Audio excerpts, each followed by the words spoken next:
Most engineers are stuck playing the wrong game. And I see this over and over. This video is going to be about how you can get ahead of 99% of people in 2026. So stay tuned because we're going to cover 6 moves that will make the difference in your career. If you don't know me, I'm Anto. I am a software engineer. I have 15 plus years of experience. I've worked in large organizations, big banks, and today as principal engineer, I'm leading a platform engineering team. So let's get straight to the moves. And the move number 1 is stealing instead of wasting time. Stealing 10,000 hours is something that you can do at the beginning of your career, will immediately accelerate your career progression. What does it mean? Engineers, especially at the beginning of their career, they feel that they have to figure everything out by themselves, and that's completely wrong. Don't do it. Leverage other people. So make sure you build relationships with people that can support you in your career growth. For me, it's been fundamental to have a mentor at the beginning of my career. It was telling me what to do, what books to read, and reading is also an important part of that. And it's very easy. Just ask for a quick coffee chat once a month with more than one person that you think can support you. And then all this conversation will compound and will reduce what I call the ignorance debt. The ignorance debt is costing you years instead of minutes. Most of the time, a simple conversation with someone will open a completely new perspective and will accelerate your career. Trust me, that's the best way to import their mental model directly into your brain. You will operate based on all their experience instead of slowly forming your own experience. Move number 2, master AI. AI is here and will stay, and the hard truth is that you won't be replaced by AI, but you will 100% be replaced by someone else using AI. So make sure you do your homework, make sure you are on top of this new technology, and you leverage the technology to accelerate your learning, your deliverables, perfecting your deliverables, even your communication. You can refine it, especially if you are coming like me from another country, English is not your first language. AI is helping me a lot because I can phrase things according to the culture that I am working in. So instead of randomly using AI to solve one issue here, one problem on the other side, or a little piece of code, use AI consciously and create your set of prompts, evaluate the prompts, make sure they work in the way you expect. And the other important thing is automate all the boring tasks. There are a number of activities that you have to do that are little to no value, but are part of your job. You can automate them. Obviously, check the policies of your organization, so make sure you do that according to the rules of your organization, otherwise you may easily get in trouble. Now, before talking about move number 3, I want to quickly mention that I'm starting a 90-day coaching program. You can find the link down in the description, and the first call is free, so if you want to just have a chat and know me a little bit more and understand what I can do for you, feel free to book a call. I'll be happy to have a chat with you. So now, move number 3 is about adopting a practical mindset. I have spent myself at the beginning of my career countless hours talking about how to perfect a piece of code, and the reality is perfect code that doesn't run is useless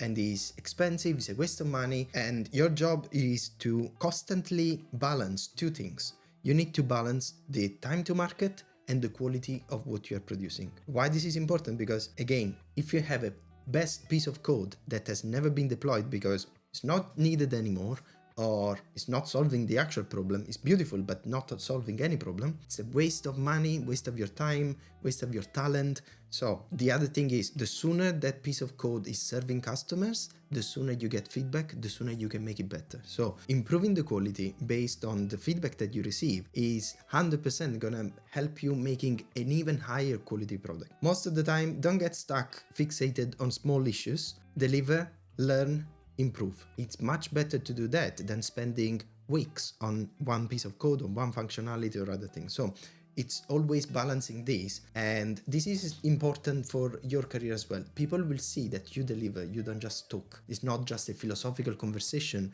about code with you, but it's going to be a practical conversation. So adopt a practical mindset. Move number 4 is master communication. Mastering communication is going to be a multiplier, and probably the biggest multiplier out of all these moves, because you are hired for your skills, but you will be promoted based on your communication skills, and you can build way more opportunities by talking to people than writing code. So that's why it's important that people know you. Remember, I've seen lots of engineers hiding behind a piece of code because they just want to write code, but this is what they're gonna get. They will be coders for the rest of their life. So here there is a communication tip that I used at the beginning of my career and is still useful today. So whenever you have a problem and you need to articulate that problem and the solution, then you go from problem, option, trade-offs, decision, outcome. So if you do in this way, your way of communicating around problems, around tasks is going to be way more structured, and it's going to help a lot, especially when you have to articulate technical problems to non-technical people. So use this structure to improve your communication. So move number 5 is mentoring other people. Mentoring other people is going to give you a superpower,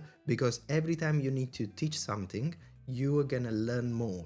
You're gonna make sure you have all the questions that they're gonna come up answered beforehand. And this is, at least for me, the best way to learn and deepen my knowledge about something specific topic, because I want to make sure I don't look as an incompetent to other people and that I can really help them, really support them. And the good thing about this is that people will see you as a leader, not just as a coder. So move number 6 is related to communication, and is about building your personal brand. Why this matters? Because all the engineers do amazing things and they keep them private. There are solutions that they have probably on their laptop that no one ever seen, and for someone else can be an amazing piece of code or something that solves a real problem. Why don't do it in public? So I get that sometimes it's hard to go public because people outside can be a little bit mean.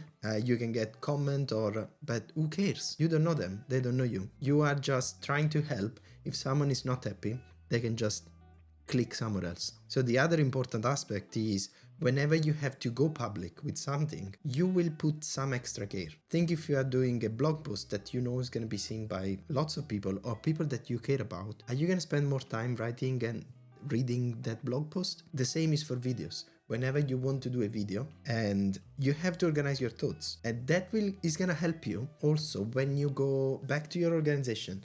You're gonna have presentation skills that are better compared to others because you don't feel the camera or you don't feel the audience anymore. So how to do this? My suggestion is start small but in a consistent way. Try to create your content calendar. You want to talk about, pick a topic, 2 topics or 3 topics that are related, and then create a content calendar.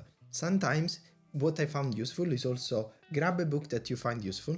You grab the book, you go through the table of content, and then immediately by just reading that, you are going to have lots of ideas. That is a little summary of that chapter or a little piece of the paragraph or other lessons that you learn from reading that book. And it's also a very good way to structure your content. So use that opportunity, and then with time you're going to increase the amount, the volume of content that you're going to produce, and that will make the difference. Even for my channel, that is small channel, less than 3,000 subscribers, I am finding so much value. That's why I keep doing this, and I'm investing my own money in videos and in this channel and not making any. So it's a long-term investment. Now, if you're really serious about this, grab pen and paper, start creating your next year 2026 plan to achieve greatness. What you need to have is a daily plan, weekly plan, monthly plan, and quarterly plan. In the daily plan, what you're gonna do is use AI on a daily basis, keep improving your prompts, and make sure you review them regularly. On a weekly basis, make sure you have at least 2 coffee chats, not with the same person, otherwise they're gonna hate you, but make sure you have 2 coffee chats with someone that can teach you something. It doesn't have to be necessarily in your organization, it can also be outside. Create your network. There are lots of interesting people outside that are just waiting for someone to call to get help. The other thing to do on a weekly basis is mentoring. So make sure you book one-to-ones with someone that you're mentoring, or you just help them on a daily basis. It's up to you how you want to do it, but mentoring is also important, as we covered already. On a monthly basis, you can do other activities like running a demo of something you have built, or making sure you organize some of the agile ceremonies in your teams, like retro or other things. This doesn't need to be necessarily your organization, it can also be a personal thing. So what was valuable for you this month? Create a document where you keep track of what you have learned. And that will build with time a feeling of achievement, because most of the time we don't know what we are doing. We don't keep track of what we are doing, of our successes. Having that written down is 100% going to help you. And finally, quarterly, focus on a big piece of content that will go out. That can be a research that you have done for a couple of months about a topic, or something that you have learned, a new programming language, a new AI tool, anything, just dedicate a bit more time to have an in-depth review of something. That is also going to give value to people outside of and get you discovered by others. So this is more related to your personal branding. So this is it. This is what I wanted to cover in this video. Let me know if you have questions down in the comments. I'll be happy to answer any question, and see you in the next one. Bye.